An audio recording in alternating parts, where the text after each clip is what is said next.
Hi everyone and welcome to today's Drama Hospital recap. As always, don't forget to subscribe so you don't miss any of our videos or recaps. Let's get right to it since it's a later upload today.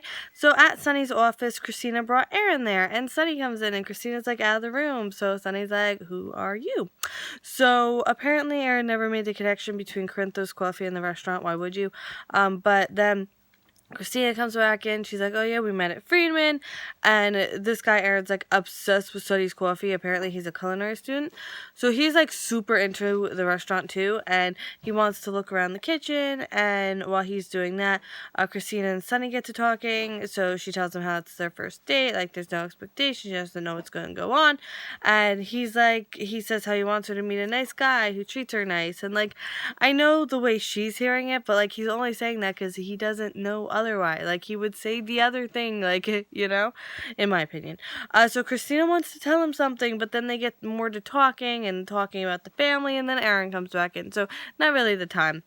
He wants to show Christina the kitchen now because he's like so excited. And Sunny gets a call, but it's like really funny because like he dropped the phone, but he like went to catch it real fast. I don't know. It was awkward. Did you catch that? Like, it was weird. But the call is from Max about Carlos. Wonder what that could be about. Aaron says that he wants to do a food truck, and he wants it to be, like, a breakfast, lunch, and, like, you know, something different.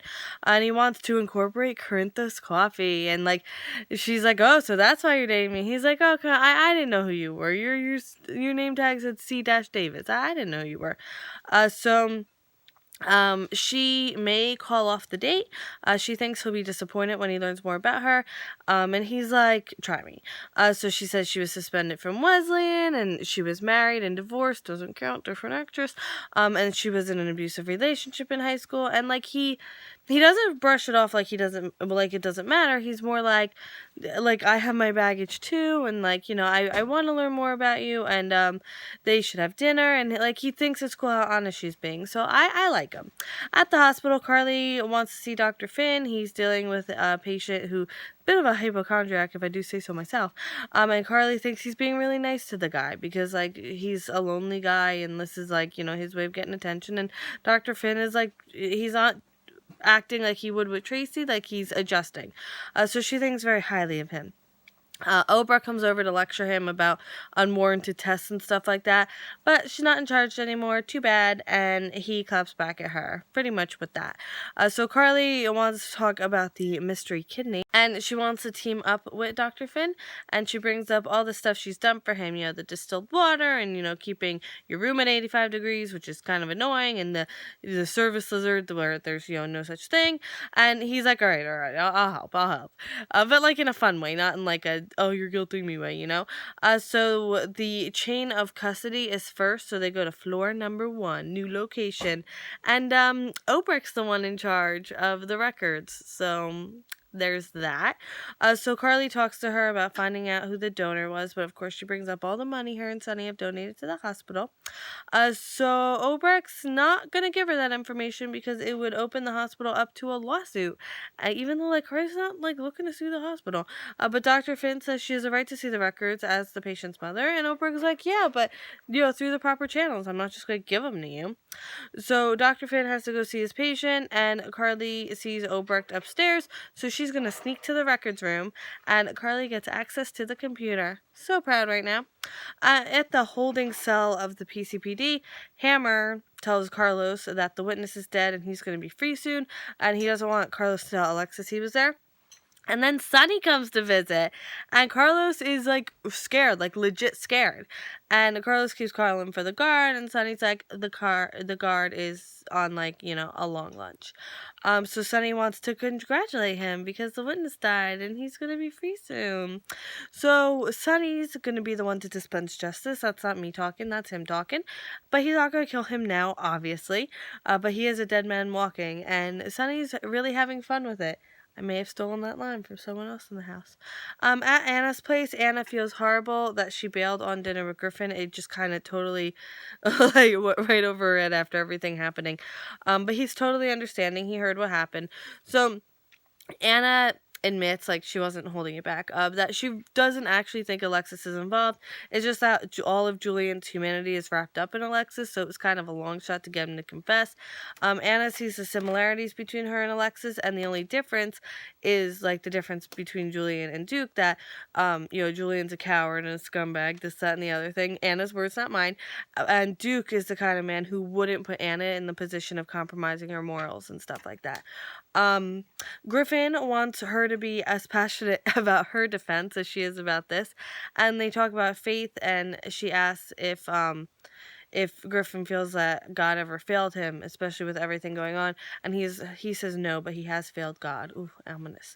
At Alexis's place, Alexis wants an answer to her question, and the fact that he's not outright saying no is, like, it should be your answer. Like, I'm sorry, if you ask me if I murdered someone, I'm gonna say no, because I haven't murdered someone. Like, I don't have to think about it, but he feels that Anna's demonizing him, and, he had Duke killed to protect himself, because Duke was doing the same thing.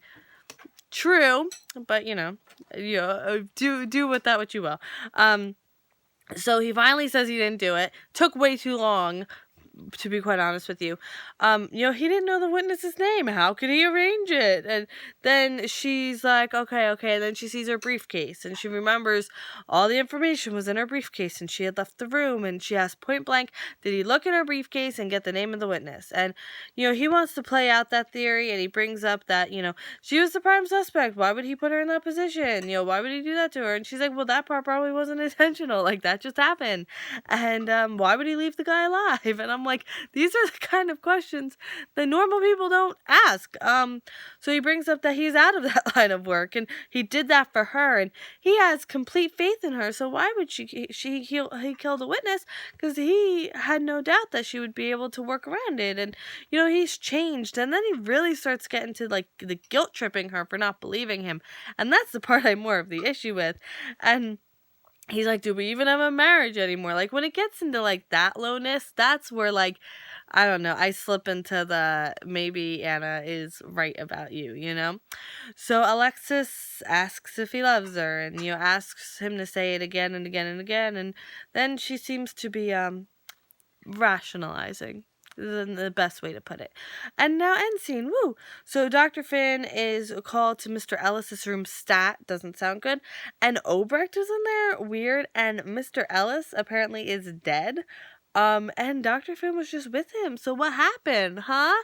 And I'm like, Obrecht, are you serious right now? Like, you're accusing? Like, what? Where are you going with this? Carly gets the records printed, and she is now in possession of every employee who worked that day at General Hospital. Griffin asked to stay in Anna's guest room, so I love him. And Alexis knows she's kidding herself. Thank you so much for watching. Don't forget to vote for Character of the Week. We have lots of good picks this week, and I will see you tomorrow for more General Hospital. I'm not sure how late. It's probably going to be... If I can't work something out, I have one course of action. I will let you know by, like, 3:10 in the comments of this video if that course of action is gonna work. But if not, it's gonna be super late, because allegedly I'm supposed to see Captain America tomorrow. But I don't know if tickets were bought in time. I am not involved with that. I'm just driving to the house, driving to the movie theater, and hoping for the best. So wish me luck, and I will see you tomorrow for General Hospital. Just not quite sure what time it is. I'm gonna try to work something out, but thank you so much for watching. Bye.